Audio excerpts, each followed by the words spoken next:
Year for sequel to the hit game Spider-Man will release. The hype around this game is bigger than most this year, but will it be a masterpiece or will it flop? Let's take a look. And let's see what I kind of hope happens in the game might come into fruition.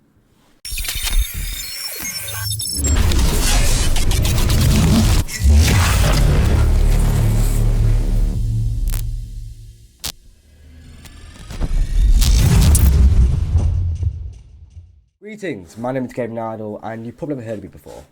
My YouTube channel is dedicated to making videos of my favourite games, and one of the favourite games I've played is Spider-Man Remastered on the PC. A lot of ideas were taken from Batman Arkham Knight series in Spider-Man with regard to fighting mechanics. The game is switched up in a unique yet similar and yet flawless version for playing Spider-Man, with like spectacular finishing moves to web slinging that'll make you feel like Spider-Man. The game has it all, and we cannot also forget the fact it has a lot of villains. We're astonishing 16, there's quite a few, from Kingpin, Mr. Negative, Demon, Sable, Agent, Silver Sable, Norman Osborn, Tombstone, Taskmaster, Shocker, Screwball, Rhino, Electro, Scorpion, Doc Ock, Black Cat, and Vulture.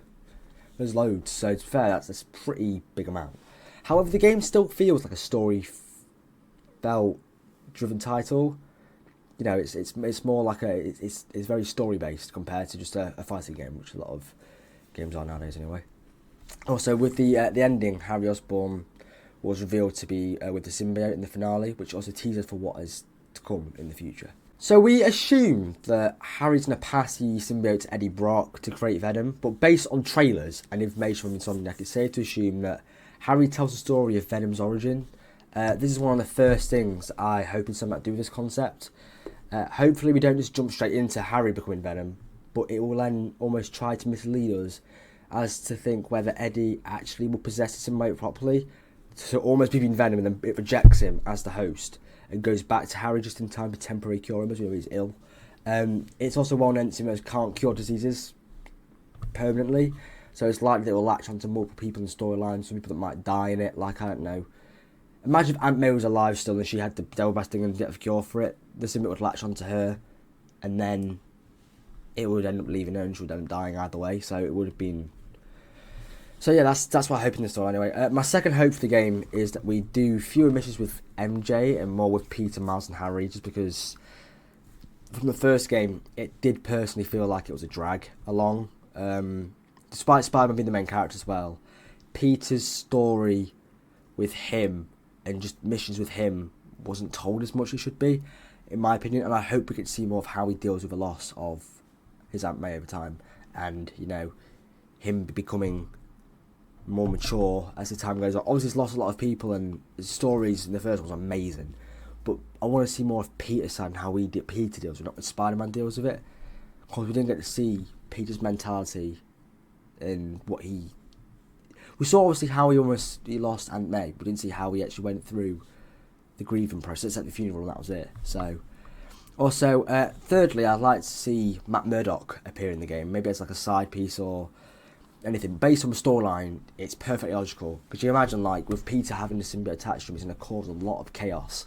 So him being, you know, Matt Murdock being the lawyer to help him out, to prove to the judges and prove to society that Spider-Man, aka Peter Parker, wasn't the one that, you know, caused it all, and it wasn't in control, it's the symbiote that caused it. And also the fact that maybe in a DLC that Daredevil could also do stealth missions, because Daredevil's quite a stealthy character, isn't he, as well. That would be pretty cool to see. So the second and last thing I also see is to play as Venom. I think for players who know how Spider-Man works, I'd like to see a different approach where Venom is also more of a difficult and complete opposite of what Spider-Man is, and his fighting abilities are different, and you can't obviously eat people and shit, because that would be really like 18 plus game, wouldn't be allowed, but obviously stomping on people and, you know, throwing people and doing all sorts of things and slashing across things and breaking things down more would be pretty cool. And when you jump, it looks like a quake when you're like a crater when you land, and all that stuff would be pretty nice to see, as if you could play a character in his own game, you know. And also, like Spider-Bot missions, it would be when you disarm the bombs within the cars. It'd also like be nice to see you be the symbiote and finding new hosts. A few that might be successful. Like you might come across someone that might be like a correct host for the symbiote for a bit, and then jump across someone else and not injure them at all. Or you see one of them where it goes into them and it disrupts them completely and turns them insane. You don't know. Which shows the flaws of the symbiote before it latches onto Harry fully, and the evolution of the character as a whole. The last hope that I have for the Spider-Man 2 is that each new suit will have a symbiote variation. But like imagine loading up the game and you get like the Amazing Spider-Man 2 suit, for example. But when you have the symbiote attached onto your like character, you can get the symbiote suit version of it as well.